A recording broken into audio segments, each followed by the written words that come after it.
I really do think that for those who are in HR, it is important to take that step back, make sure that your profile looks great. But, we want you to shine and we don't want to take total control over this in any way. This is your profile.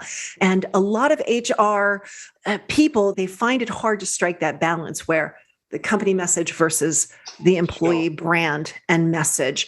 But I think that we could do something that works for everyone and helps. It becomes just a beautiful place for connection.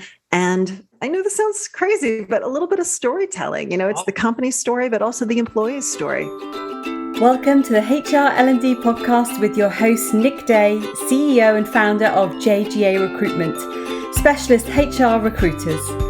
Tuning into the HR L&D podcast will help you to discover strategic growth concepts, leadership development strategies, and the values and behaviours that drive organisational change and success. Together, let's empower our workforces, diversify our thinking, and achieve significant HR success. Hello and welcome back to the HR L&D podcast. My name is Nick Day, CEO at JGA Recruitment, specialist HR recruiters. Now, whether you're listening to this for the first time or the 100th time, let me take this opportunity to say thank you for joining me today. But in particular, thank you if you are really keen on maximizing your potential on LinkedIn, because this episode is for you. Do stay tuned. Today, all the way from New Jersey in the US, I am joined by Donna Serdula, who is an influencer who has been absolutely pivotal in pioneering the concept of LinkedIn profile optimization, specifically for business leaders. Now, for those that know me, who listen to this podcast, this is something that I'm hugely passionate about. It's work that for Donna led her in 2009 to found Vision Board Media and LinkedInMakeover.com. I will put those links in the episode notes for those interested in finding out more, where she developed the now coveted LinkedIn 4-point methodology. Donna now has over 40 writers working for her who all work tirelessly to help thousands of executives, entrepreneurs, HR leaders like yourselves to create the most professional branded LinkedIn profiles possible. She's also author of the book LinkedIn Profile Optimization for Dummies, published by Wiley. And let's be honest, when was the last time you took a detailed look at your own LinkedIn profile? How many of you know it could be a little bit better and yet we do nothing to improve it? Perhaps the question should really be, what incredible opportunities are we missing out on because our profile is not optimized? Well, I'm not going to give you those answers because we're joined by an absolute pro on this subject. So let me please welcome Donna Serdula to the HR L&D podcast show. Donna, welcome. Hey, Andy, thank you so much for having me. My absolute pleasure. I should actually mention as well, Donna has been featured here on Forbes, Business Insider, Times Money section, Wall Street Journal's Market Watch, LA Times, NBC, and so many other news outlets on this subject. So please trust me when I say we have an absolute LinkedIn expert on the show for you all today. But before we dive into LinkedIn, because that's what we're going to be talking about, I'm going to open with the question I always start with, which, Donna, what do the words human resources mean to you? Nick, I will be totally honest with you. And back when I was working in corporate America, the words HR struck terror in my soul. But I have to say things have changed. And when I hear HR, I really think of a partnership with employees, a bridge to the executive team. I think of good things now. But back when I was in corporate America, I have to tell you, it used to strike some fear in me. I don't think that's a bad thing. I think it shows just how far the profession's really come along. And you must have seen that in your work on LinkedIn, right? The professional profile has changed for us all. So let's dive straight in with the obvious question based on your book, which is, how can we go about optimizing our LinkedIn profile so that we get found? Sounds so easy. Yeah. And I think for most people, what they do is they think, oh, I want to get found. So let me just get on LinkedIn and let me start optimizing. But you really need to take a step back and figure out, what do you want to get found for? What would a person be searching for that should lead them, should have them collide with you in the searches? And until you really understand what those words are, you're not going to be able to optimize your profile in the manner that it needs to be. So first, really think in terms of who is my target audience? What do I want? How do I want to be found? What are those words they'd be using? And then once you understand that, at that point, you want to start from the top of your profile and you want to work your way down. You want to really always write to your target audience. You want to write to their needs, their goals, what they need to know about you. And you need to be using those keywords. That's absolutely imperative. So if I was an HR professional, then what would be my target audience? Would I be looking at other HR professionals? Should it be the employees that I'm perhaps responsible for? And where do we even get started with when we come to these sort of keyword searching that you mentioned? Yeah. And I think for those HR leaders out there, it really depends. Some of them may be saying, hey, this is a fabulous time for me to start looking and to see what else is out there. There's others that might be saying, wait, I want to be on it for media opportunity. I want to have interviews. I want to be in articles. I want to be seen as an expert. I want to be someone who, collides with professional service providers and partners and investors. So really, the landscape out there is huge. There's a big spectrum of what a person could want. And maybe they want a little bit of everything. Yeah. But you've got to really just say to yourself, what am I hoping to achieve? And then once you do that, then you want to think to yourself, what is it? What are my strengths? What am I known for? What are those key words? If a person was looking for someone to speak on, performance development or something that is something that you're very interested in, you want to make sure that you talk about that in your profile. And you can do that in the about section. You could put it in your headline as a keyword. You could put it into your current experience, as well as depending upon your trajectory, if it's something that you did, throughout your career. But the more you talk about it, the more apt you are to show up in searches. Absolutely. I think one thing I really loved about your response there, although, I found LinkedIn profiles, one of the first million members, right, which may sound like that's still a huge number when you consider there's over 610 million people on it now. I was one of the first adopters, but I was a first adopter as a recruiter. And I think a lot of people feel like LinkedIn is almost like a recruitment platform. It's where you put your CV, but actually, as you've mentioned there, it's become much bigger than that. It's much broader. If you want to speak, then you can find speaking opportunities. If you want to network, you can find networking opportunities. How would you describe the platform for those that perhaps still view it with those, I only go to LinkedIn if I need a job eyes? Oh, I know. And you know what, Nick, that's something that so many people think about. It's like, oh, I get on LinkedIn when I'm looking. Or LinkedIn is just for job seekers, and it's not. It is a place to forge your network. It is a place to tell your story. It is a reputation engine, and it's a place for you to develop as a professional, to connect with other people and to learn and to help and to inspire. So it's a place that I want people to always be. And in fact, if you can say to yourself, LinkedIn is a place that I go to really make sure that I'm staying up on trends, that I'm connecting with people, that not only am I learning, but I'm also educating and adding value. You become that person who doesn't really ever have to look for work. Work finds you. Yeah. And that's, I think, where we all want to be, right? Sure, absolutely right. And when I talk to HR professionals, I think one thing that's really apparent is it's a platform where people love to help other people. You mentioned networking there. There's no HR professional listening to this right now that doesn't have some kind of HR problem. I'm sure they could do with some kind of peer-to-peer support.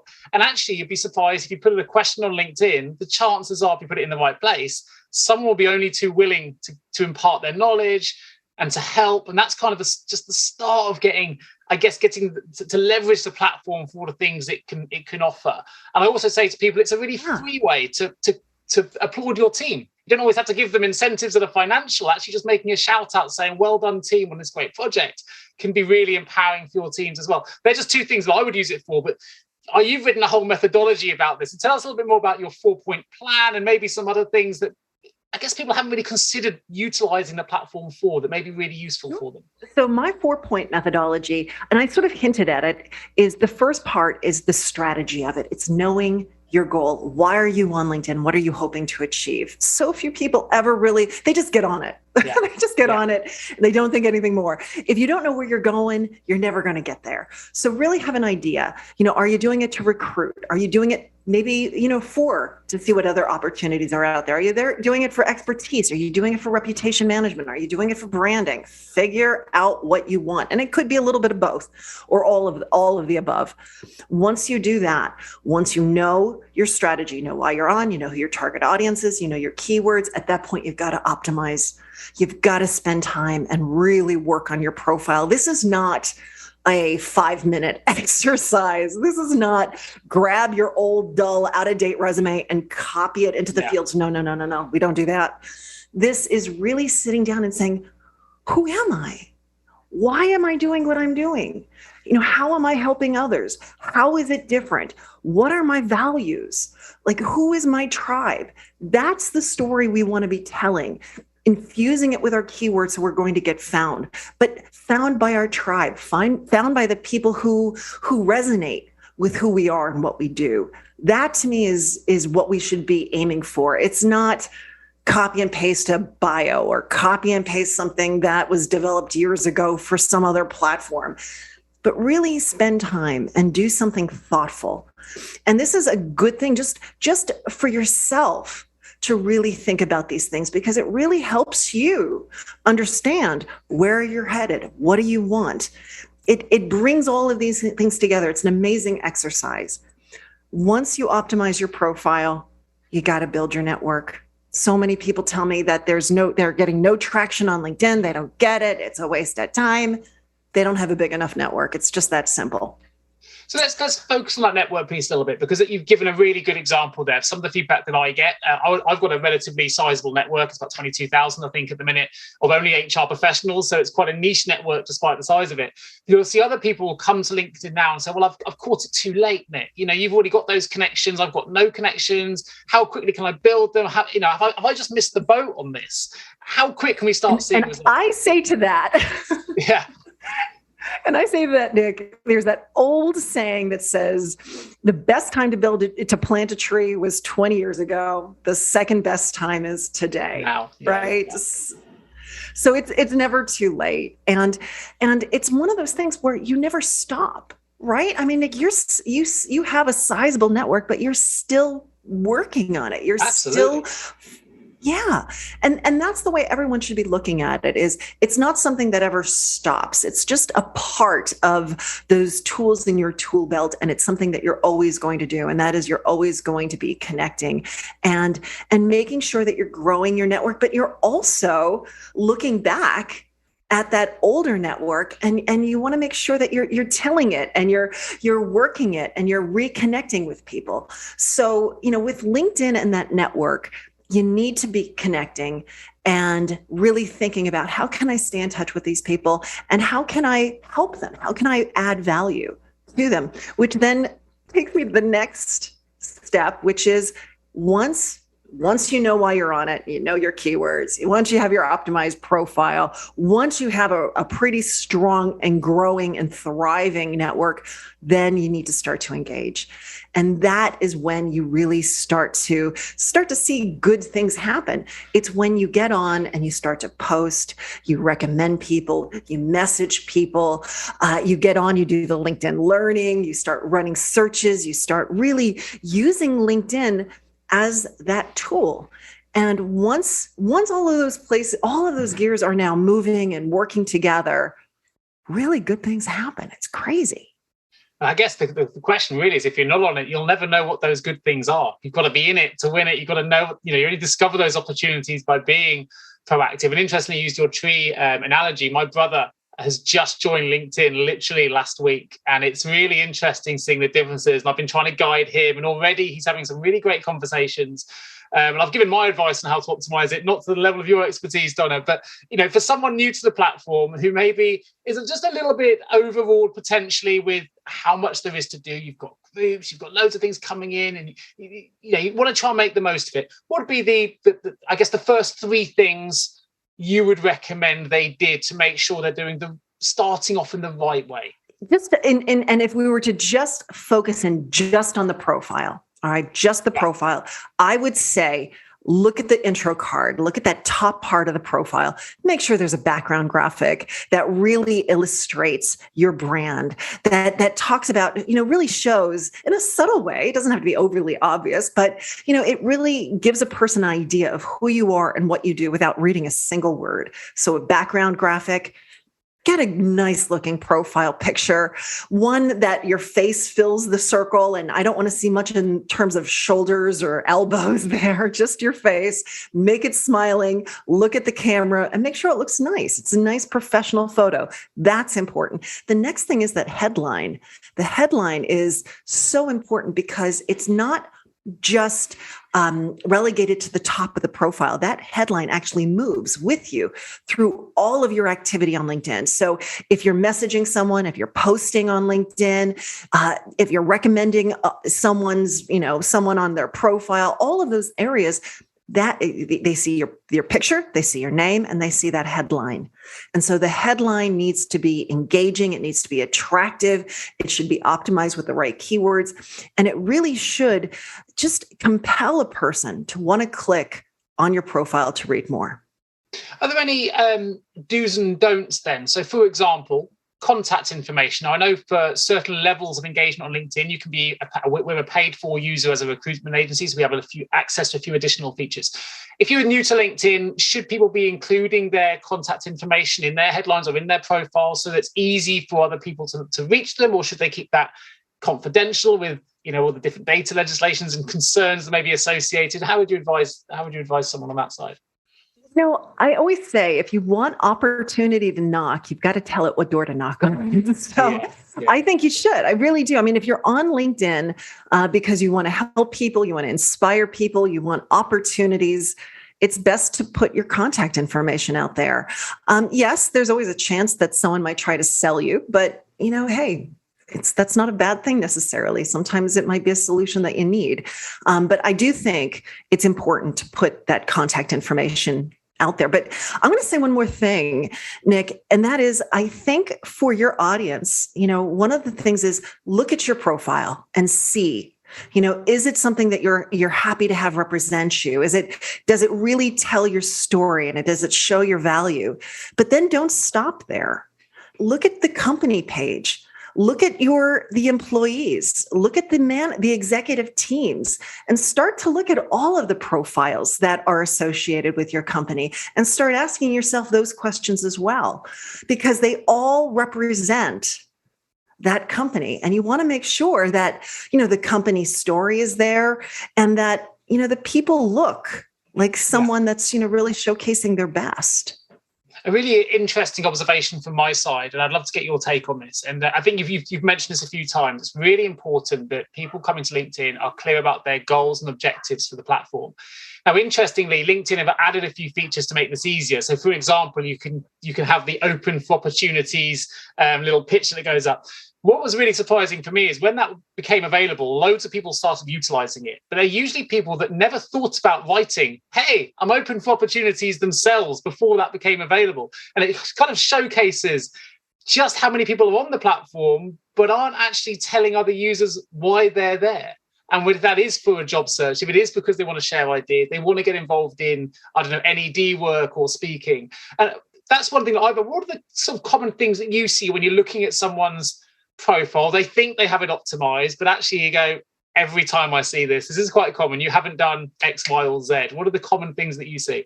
For most people, and it really doesn't matter if you're great in sales, if you're a high performer, you're a fabulous leader, when it comes to writing about yourself, it's tough. It's really, really hard to write about yourself. And it's even harder to understand what your own strengths are because they come so easily, right? Like you just sort of assume, I can get up on stage and speak. That's easy. No, it's not. Most people can't do that. So, it really is hard. And I think when you look at your profile, a lot of times you're looking through it, just through your own lens of who you are. And I do think it's important to ask for help and ask other people and say, hey, here's my profile. Does it fit? with the vision that you have for me? Is it matching my brand? And maybe my brand needs to change. Maybe I need to start to incorporate different aspects of who I am and what I'm putting out there without even recognizing it.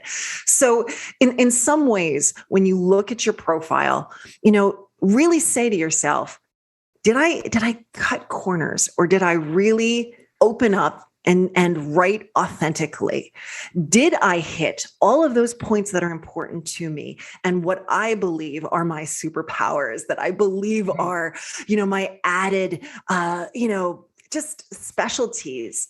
Those things, I think a lot of us, we don't want to write about ourselves. We'd rather clean out our garage or rearrange our kitchen before we sit down and write about ourselves.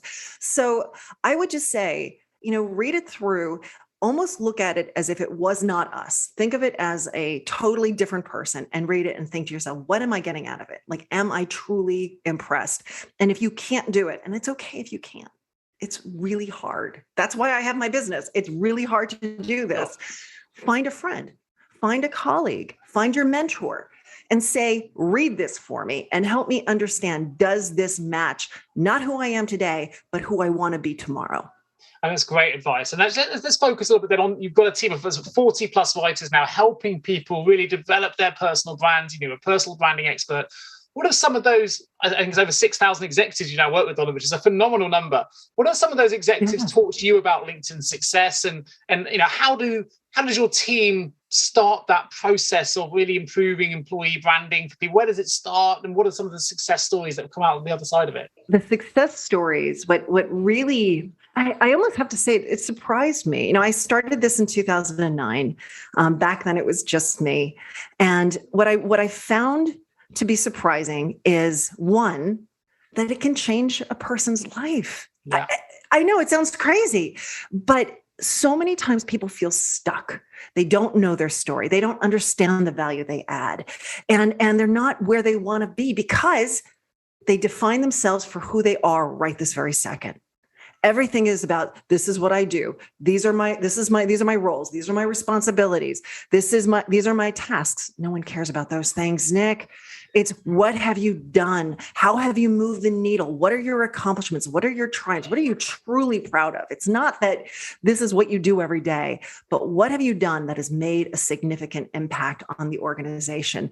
And let's not even think about what you're doing day to day right this very second.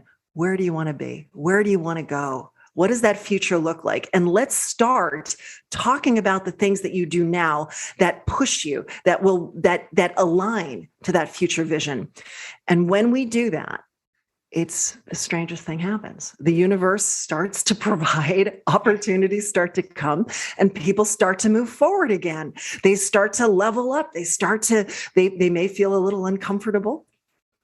But once they're in that uncomfortable spot for a little bit of time, it starts to feel more comfortable. And the next thing they know, amazing things have happened. They've changed jobs. They get new clients. They find awesome opportunities. And it's all worth it. It's all worth the small little expense and uncomfortableness of sitting down and talking about yourself. Sure. And I think, as a recruiter, I use LinkedIn for searching for people all the time. You can never, you'll never know from the other side of the platform what it is that people like myself are searching for. It's not just HR practitioner or HR leader, because that brings me back thousands and thousands of results. So we have to be more specific. We are looking for people's goals. We are looking at the things that motivate them. So I think it's incredible advice that you're giving. It's really important. And when you go to a party, I can tell you that my name is Nick Day from London and I work in recruitment. Doesn't really tell you anything about me. That's kind of the surface information, right? And we want to get underneath that and really find out about the values and the behaviors that drive that individual, which is something that HR people are just so passionate about anyway, aligning corporate cultures with corporate values and employee values. Mm-hmm. So it's hopefully this is really, really resonating with them with some of the advice that you're giving. So, of course, you collaborated with Wiley, the publisher, as well, to release the excellent book, and you can get it on Amazon. I will put a link in the episode notes for anyone interested in getting this book. I think you can see it in the background for Donna there as well, which is LinkedIn Profile for Dummies. Tell us a little bit about that collaboration, how that came about, and what we might expect to find in the book. Yeah, so they reached out to me a number of years ago. I've done 2 editions for them. They found me on Twitter of all places, not on LinkedIn.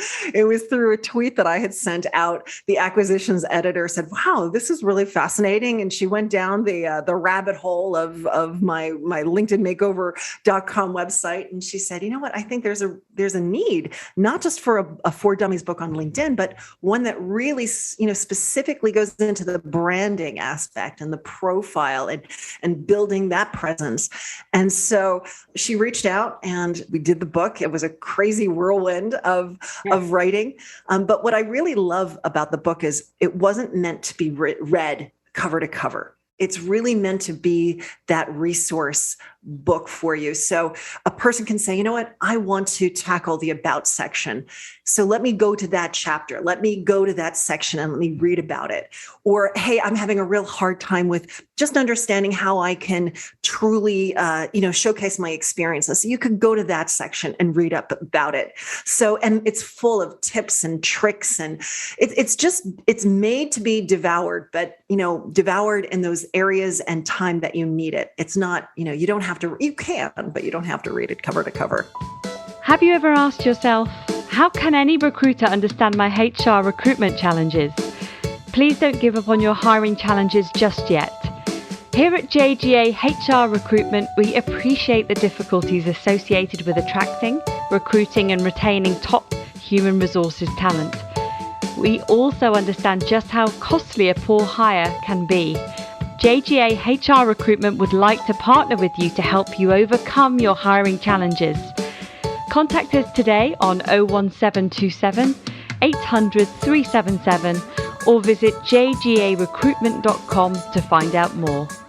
So if I was then, as I am, I'm someone I consider myself pretty familiar and up to speed with the way that LinkedIn works. But of course, it has an algorithm behind it that changes all the time. There'll be lots of people listening to this, hopefully, have gone, "Actually, I think I've done a pretty good job on LinkedIn. I feel like I know my stuff." When you get to that level, what are some of the things that you still see? You might know a lot, but actually, if you considered X, Y, or Z, or where can we take it to the next level? We feel like we've got a good profile, but we actually just want to optimize it that little bit more. What are some of the things you might be able to suggest? So some of the things to go a little bit further, and that would be adding multimedia, going into the featured section of the profile and adding that. So few people even know the featured section is there. It's relatively new, but it's a great way of incorporating elements that are outside of LinkedIn into your profile. So you could have YouTube videos, you could have PowerPoint presentations, you can link back to your company website, or maybe if you're doing philanthropic stuff, you can link out to different charities that you work with. It's the featured section is an amazing area. The other aspect is the video, the cover video for the profile picture. Again, very few people are using it, but you can go in there, you just tap on your profile picture, and you can actually upload a video to your profile picture. So when a person is looking at your profile, suddenly your profile picture comes alive and it's you moving and talking and introducing yourself. There's also the pronunciation area where you can pronounce your name. Nick, you have an easy name. My last name's a little difficult, so it works well for me. But for you, Nick, you might even consider adding that pronunciation, but giving an elevator pitch as well. So it doesn't just have to be that your name, it could be your name and your elevator pitch, who you are and what you do and how you help. There's a lot of hidden sections and things that LinkedIn is adding. I mean, they just recently added your pronouns. So if you really want to show yourself as that person who is all accepting and welcoming, go in there and add your pronouns. It's just the profile is so robust. It's so robust. And I think very few people recognize how extensive it can be. And I know a lot of times people hear that, they're like, but if I put too much, is it going to turn people away? Have I overdone it? The truth of the matter is, if you want to get found, the more content and context you add, the more you're able to authentically and organically utilize keywords. The more keywords you have, the better you are to get found. So plus, people are qualified when they're looking, right? So they want to learn more about you. They're there for a reason. So give them something. Some great advice. By the way, I will put Donna's LinkedIn profile again in the show notes. Well worth checking out, because actually Donna's profile was the first that I saw, which has that kind of video animation under the profile picture. It's fantastic. So go and check out Donna's profile. I'm sure you can follow Donna's work as well on LinkedIn, but you'll see exactly some of those features that Donna's just mentioned come to life when you view her profile, and you can make it hopefully happen yourself. Certainly a plan for me to try and do that after this as well. You mentioned that sometimes people don't want to put themselves out there as much because they're worried about certain contacts. Certainly in the recruitment world, some people don't like to do it because they're worried their current employers may see that they are active on the platform. Now, I will always say as a recruiter, look, try not to be too concerned, because all of your colleagues will already be on there, right? So don't worry. Right. It's not just you and your business. Most people now tend to have a LinkedIn profile of some sort. But for someone that is concerned, maybe their objective is to find a new position, but they're wary that their manager may see it. What kind of advice would you give to that individual? So the advice that I would give is recognize that everyone is on LinkedIn right now. There's very few people that aren't. You don't need to be on LinkedIn in a manner where it's like, hey, I'm looking for a job. Shower me recruiters with opportunity. You don't have to be on LinkedIn in that type of a desperate way. It's not necessary. You want to be on it in more of a branding type of way, where you want to let people know who you are and how you're helping and what you're doing. And you can even talk about your current company and what you're doing in that role. There's nothing wrong with that. In fact, I think for most employers now, they want to see that you're putting forth an effort, that you know your brand, that you own your brand, you own that value, and you're putting it out there. There's something very, very attractive about that. For companies, your number one asset is your employees. And if you're recruiting as a company, you want to show that you have rock stars, in your midst, because that's going to attract high-level candidates, right? So it's not like you shouldn't be on it or you should look terrible.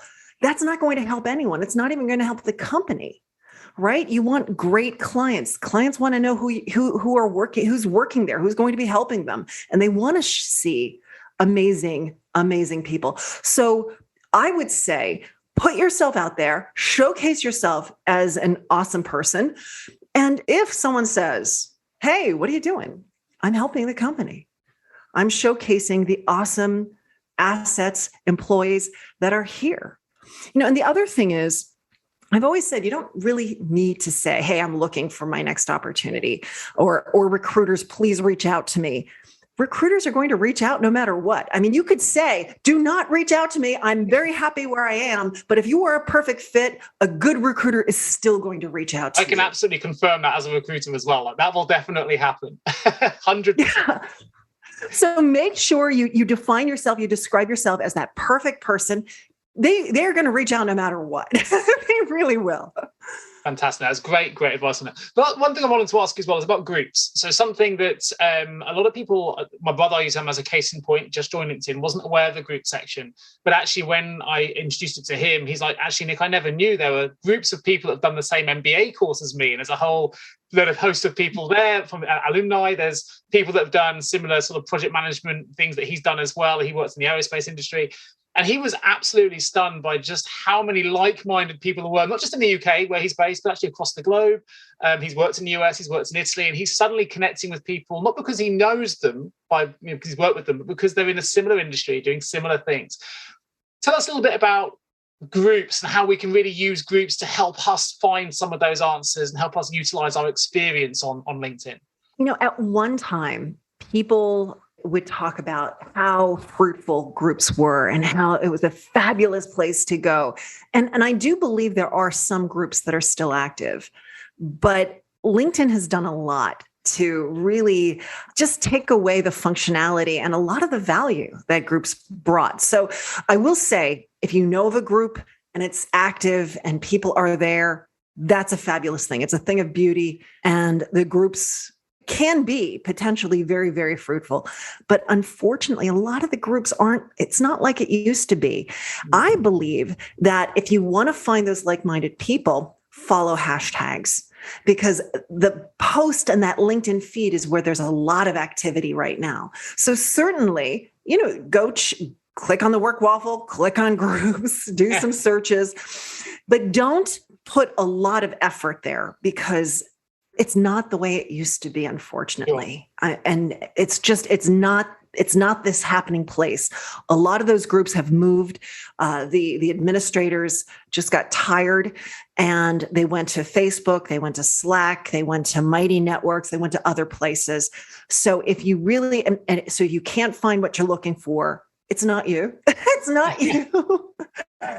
It's just what happened. And I would love to see the groups, rise again like a phoenix. I would love nothing more than that because they were very powerful and it was a fabulous place to go and find those like-minded people. What you can do is run some searches and look for hashtags, follow hashtags. There's a lot of great things happening. You can jump in, see what other people are talking about, and jump into conversations that are from people outside of your network. So that's a fabulous tool to really sort of get out from your regular network to find other people talking about things that you care about. I think that's really, really good advice. Where could we find then which hashtags to be following if we're new to it? Maybe we're new to the whole hashtag concept. We want to get involved in that conversation. How can we discover which hashtags are probably most relevant to what we want to achieve?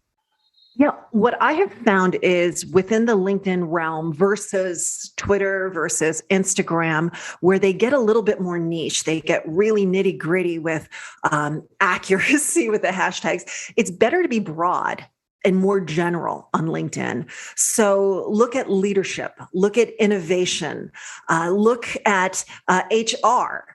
And so look at the more broad hashtags. And then from there, once you start looking at what people are posting, then you can kind of go down a little bit more of a niche rabbit hole and see if it's HR tips or HR leadership. But I find that the broader you are, the more followers you'll find. The other thing is when you do post on LinkedIn, what we found is you don't want to inundate your post with a lot of hashtags. It doesn't benefit the post. Less hashtags are more beneficial and you'll see a much greater, more views. So stick to like 3 hashtags. I wouldn't go much more than 5 hashtags per post if you're the person creating the content. Yeah, no, great advice. And actually just bringing it back to the groups thing is really interesting what you mentioned, because also my brother's success was found in like-minded MBA alumni groups, which are quite niche. But actually, a lot of people will navigate instantly to the large groups. There's thousands of members and they think that's the right place to be. The reality is, I find anyway, the smaller the group, the more likely it is to be active and useful. And it's the ones with hundreds of thousands of or even millions of members, which are all dormant these days. You don't get the same benefit. Yeah. And it's hard to get to those smaller niche groups that are active, because LinkedIn's not really showing it by activity level. They're showing it by, membership level. Yeah. So, but to your point, look at your school, look at your old workplaces, companies. Those are the more niche, the smaller ones that very well could be active and a great source of benefit. LinkedIn just took so many tools away that it became very, very hard to manage. And so they might still be there, but most likely they're not accepting new members, or if they are, there's just not a lot of activity taking place, unfortunately. Right. So in a moment, I'm going to open the vault, which is some short, sharp questions to help the world of HR, which I'm going to open in just a moment. My last question is this. You've talked to us a little bit about, for those more advanced users where they can optimize their profile, the fact that LinkedIn's always changing. I've discovered things just from looking at your profile that I wasn't aware of, and I consider myself to be up to speed. So there's always things moving. It's an evolving platform, which we know. You've helped those that are new to the platform to come to it and where they need to get started. What's the question I haven't asked? That you go, actually, Nick, you haven't asked me this, but this is some advice that I need to get out there to your HR community because this could really, really help them. I don't know what that question is. So I'm going to throw that back to you and say, what's the one piece of advice that maybe you could give relates to a question that I haven't posed? I sort of started taking the conversation there earlier. So I hate for this to be a little bit redundant, but I really do think that for those who are in HR, it is important to take that step back, make sure that your profile looks great, but take that step back and look at the company, look at the employees, make sure that they are optimized and they are showcasing the right aspects. And it is finding that balance, which says, we want you to show that, hey, you work with us and that you're enjoying it, like tell that story. But we also want it to be the uniqueness of you. We want you to shine, and we don't want to take total control over this in any way. This is your profile. And how can we help you use this to show your brand and show what you're doing? That, I think, is important. And a lot of HR people, they find it hard to strike that balance where the company message versus the employee brand and message. But I think that we could do something that works for everyone and helps. It becomes just a beautiful place for connection. And I know this sounds crazy, but a little bit of storytelling. It's the company story, but also the employee's story. 100%. And that's what we like reading about, right? So it's things we like as consumers of the information. We like to read stories. I know that I do. They're the things that pull me in. It's the stories, it's the reality, it's the truth, the things that are genuinely happening. And I think I couldn't agree more. I think storytelling, which we haven't talked too much about that so far, absolutely critical. And I think it's really, really fantastic advice. We're going to open the HR L&D Vault. Opening the L&D Vault. Donna, first question is this. In hindsight, what's the one thing you now know that you wish you had known when you began your career? Well, so in 2009, I will tell you this, I wasn't thinking big enough. Okay. And in 2009, I truly thought I was just putting together this little company, and I wasn't thinking big enough. And in fact, I named my company in 2009. I named it, my first name was Donna Tech Designs. And it really shows you, it was just me at the time. I really wasn't thinking any bigger. And I was absolutely shocked because, the longer I was out there, and within just the first few years, professionals and executives and entrepreneurs started to flock to my service. They were like, we need help telling our story. This is so hard. We need, and that's when I started to realize I can't do it alone. I need to bring more people in. And once I started to bring more people in, it seemed very strange to have a company that was just basically just my first name. And so that's when I changed it to Vision Board Media.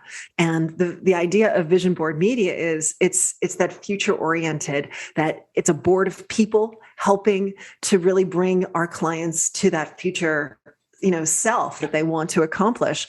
But what's the one thing that I wish I knew? I wish I knew that it was going to be bigger, that it wasn't just going to be me, that it wasn't this little thing for, it was going to grow. And I do wish I had known that, because I wouldn't have named it what I did originally. No, it's a great lesson. It shows also just how great you've been in this space as well, and growing that to where you have. I mean, there's no doubt that LinkedIn creates entrepreneurs, it creates speakers, it creates writers.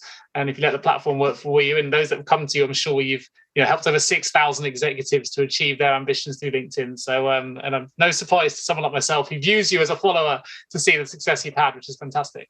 So if you could give one piece of advice, Donna, to the world to help everyone working in HR right now, what would it be? I would say take some time to stop and look at yourself. Decide, is this where I want to be? Who am I? What am I trying to do? Ask yourself those difficult questions. Very few people do. No one wants to. They're uncomfortable. And we'd rather, focus in on other people. We'd rather focus in on our family. We'd rather focus in on what's going on television. We never want to stop and say, where am I? Am I happy? Is this story that I'm telling a future-oriented story?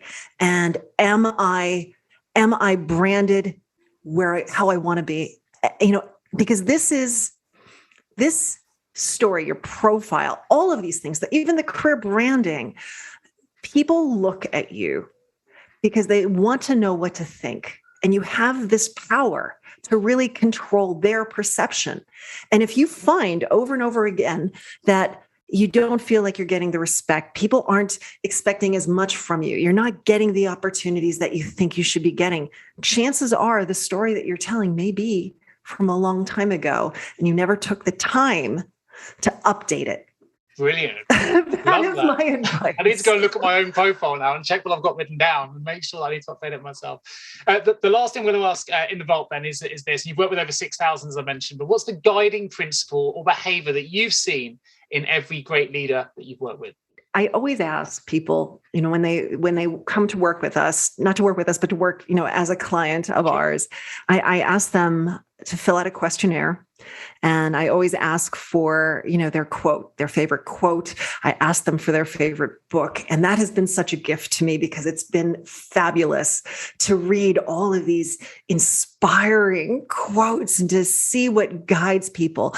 But where I'm going with that is I find that those who are truly successful, they're the ones that read. They're the ones that are always looking. They're always questioning. They have a vision for themselves. They're not the ones that are just sort of being tossed around and opportunities are falling in their lap and they're going, oh, hooray, I'm going to go work there now. Yeah. They have vision. They have a vision. They have a plan. And they're always thinking to themselves, wait, I've been here for 3 years. What am I getting out of it? What am I learning? What are the challenges? And as soon as those challenges stop, as soon as those learning opportunities stop, they're out. They're looking for their next opportunity and they're doing it with intention. They're doing it with a deliberateness. So that is what I've learned. I didn't know that. I always wondered how these people became so successful, but it really is a mindset. It's a deliberateness. It's a desire and a vision that they have. Donna, it's the perfect response to my final question. So thank you so much. For those that have really been engaged in this conversation, they want to find out more about LinkedIn. Where can we direct people? Of course, in the episode notes, I will have a link to your Amazon book, which is LinkedIn Profile Optimization for Dummies, which we've discussed. I will also have links to your LinkedIn profile, your own podcast, which is dreambigconversations.com, and your Facebook and other social links as well. But if there's anything I haven't included in there, including your two websites, is there anyone else you'd really like me to direct our listeners to? I would say, follow me on LinkedIn. And once you follow me, there's going to be a little bell that appears on my profile. Click that bell. That bell is a new feature and it alerts whenever I post. So you get all the latest, greatest updates on LinkedIn and tips and tricks. And then if you want to find, more about our services, as well as we have tons of free resources. I give so much away. It's not even funny. So visit linkedin-makeover.com and click on the free resources to learn, just to see what else all the fun little things that we give away. Fantastic. Donna Serdula, it's been an absolute pleasure. Thank you so much for joining me today on the HR L&D podcast. I hope all of my listeners have found that hugely beneficial, hugely helpful. I know that I have. Please do go follow Donna and click on that bell. And of course, if you are an HR or L&D professional needing support from a recruitment perspective to help you find some great HR talent, and please give myself or my team a call. You can catch us at www.jgarecruitment.com. And of course, that link will also be in the show notes. But just leaves me to say, thanks once again, Donna, for joining me today. I wish you a great finish to the day. And thank you all for listening to the HR L&D podcast. See you again soon. Thank you so much for tuning into the HR L&D podcast with your host, Nick Day, CEO of JGA Recruitment, Specialist HR Recruiters. If you need any help with the current HR or L&D vacancy, then please get in touch with Nick and his team. All contact details can be found in the episode notes. In the meantime, to make sure you never miss a future episode, please subscribe to the show through any of your favorite podcast channels. Till next time.